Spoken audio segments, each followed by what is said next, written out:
এমরা রোডের দীর্ঘ অংশ জুড়ে জমে থাকা বৃষ্টির পানি এখন জনদুর্ভোগের কারণ হয়ে দাঁড়িয়েছে। সামান্য বৃষ্টিতেই সড়কটি তলিয়ে যাওয়ায় সৃষ্টি হয়েছে তীব্র জলাবদ্ধতা, যা রূপ নিয়েছে কৃত্রিম বন্যায়। রাস্তায় পানি জমে থাকায় যান চলাচল মারাত্মকভাবে ব্যাহত হচ্ছে। চরম ভোগান্তিতে পড়েছেন যাত্রী ও পথচারীরা। গাড়িগুলো ধীর গতিতে চলায় দীর্ঘ যানজটের সৃষ্টি হয়েছে, ফলে গন্তব্যে পৌঁছাতে হিমশিম খাচ্ছেন অফিসগামী মানুষ।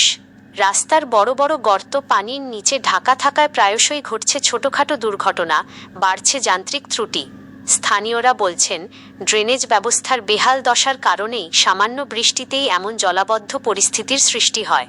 অসহনীয় এই ভোগান্তি থেকে মুক্তি পেতে দ্রুত স্থায়ী সংস্কার ও পানি নিষ্কাশনের দাবি জানিয়েছেন এলাকাবাসী। দ্রুত কার্যকর পদক্ষেপ না নিলে আসন্ন বর্ষায় এই জনদুর্ভোগ আরও ভয়াবহ আকার ধারণ করার আশঙ্কা করছেন স্থানীয়রা।